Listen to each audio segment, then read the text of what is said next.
जय श्री कृष्णा। नमस्कार दोस्तों, भजन भक्ति चैनल में आपका स्वागत है। आज की वीडियो में हम बात करेंगे अनंत चतुर्दशी में पहने जाने वाले अनंत सूत्र के महत्व के बारे में।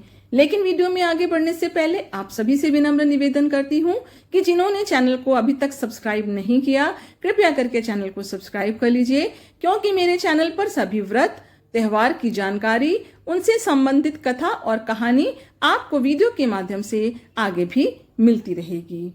हर साल भाद्रपद मास के शुक्ल पक्ष की चतुर्दशी तिथि को अनंत चतुर्दशी मनाई जाती है। कहा जाता है कि अनंत चतुर्दशी के दिन ही भगवान श्री विष्णु ने 14 लोकों की रचना की थी। इसी दिन उन्होंने अपने 14 रूपों में प्रकट होकर लोकों की रक्षा का संकल्प लिया था। मान्यता है कि जो भी भक्त इस दिन व्रत रखता है और भगवान श्री विष्णु की पूजा करता है, उसे धर्म ग्रंथों के अनुसार 14 लोकों के सुख की प्राप्ति होती है। अनंत भगवान की कृपा से ऐसे भक्तों के जीवन में सुख, समृद्धि, यश और वैभव का आगमन होता है। ये दिन इसलिए भी खास होता है क्योंकि इस दिन भगवान विष्णु के अनंत स्वरूप की पूजा तो की ही जाती है, साथ ही जो 10 दिन से गणेश उत्सव चलता आ रहा होता है, उसका भी यह आखिरी दिन होता है और भगवान गणेश का विसर्जन भी इसी दिन किया जाता है। इस साल 2025 में अनंत चतुर्दशी 6 सितंबर को मनाई जाएगी। मान्यताओं के अनुसार अनंत चतुर्दशी के दिन 14 गांठ का सूत्र बांधने की परंपरा है। अनंत चतुर्दशी के दिन पूजा के लिए एक खास प्रकार का धागा होता है, जिसे अनंत सूत्र या अनंता कहते हैं। ये धागा 14 गांठों वाला होता है, जो भगवान विष्णु के 14 लोकों का प्रतीक है। जो कोई भी इस व्रत को विधि पूर्वक रखता है और अनंत सूत्र को पहनता है, उसे जीवन में सब कामयाबी और खुशहाली मिलती है। तो चलिए जानते हैं कि इस दिन क्यों बांधा जाता है 14 गांठ का अनंत सूत्र, अर्थात अनंत चतुर्दशी पर 14 गांठ का सूत्र बांधने का पौराणिक महत्व क्या है। अनंत चतुर्दशी के दिन 14 गांठ वाला अनंत सूत्र, जिसे अनंत डोर या रक्षा सूत्र भी कहा जाता है, इस दिन इसे बांधने की परंपरा बहुत ही शुभ मानी जाती है और इसमें कुल 14 गांठें होती हैं। इसके पीछे कई मान्यताएं प्रचलित हैं। अनंत चतुर्दशी के दिन भगवान अनंत यानी कि विष्णु की पूजा का विधान होता है। भगवान विष्णु के सेवक भगवान शेषनाग का नाम अनंत है। अग्नि पुराण में अनंत चतुर्दशी व्रत के महत्व का वर्णन मिलता है।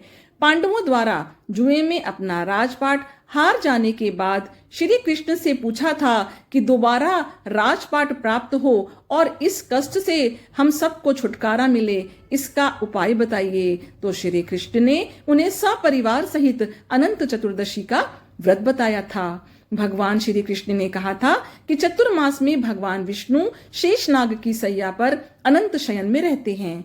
अनंत भगवान ने ही वामन अवतार में 2 पग में ही तीनों लोकों को नाप लिया था। इनके ना तो आदि का पता है और ना ही अंत का, इसलिए भी यह अनंत कहलाते हैं।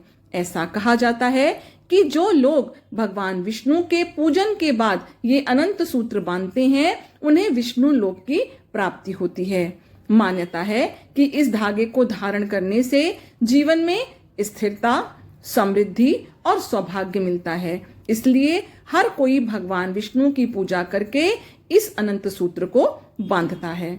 अनंत चतुर्दशी पर इस परंपरा से जुड़ी एक खास कथा ये भी है कि जब पांडवों ने चौसर में अपना सब कुछ हार दिया था और वो वनवास में थे, तब भगवान श्री कृष्ण ने उन्हें अनंत चतुर्दशी का व्रत करने को कहा। युधिष्ठिर ने इस व्रत को मानकर अनंत सूत्र बांधा था और इस व्रत को रखने से उनके सभी संकट दूर हो गए थे। तभी से यह दिन और यह व्रत बड़ा ही महत्वपूर्ण माना जाने लगा। इसे करने से जीवन के दुख और दर्द कम होते हैं तथा मन वांछित फल की प्राप्ति होती है। अब जानते हैं कि कैसे बांधा जाता है 14 गांठ का अनंत सूत्र। तो इस सूत्र को आमतौर पर कच्चे सूत या रेशम के धागे से बनाया जाता है। इसे दूध में भिगो दिया जाता है। इसमें पूजा के बाद पुरुष इसे दाहिने हाथ और महिलाएं इसे बाएं हाथ में बांधती हैं। अनंत सूत्र पहनते समय इस मंत्र को बोलना चाहिए, ओम अनंताय नमः। यह एक सरल मंत्र है जिसे आप अनंत सूत्र बांधते समय बोल सकते हैं।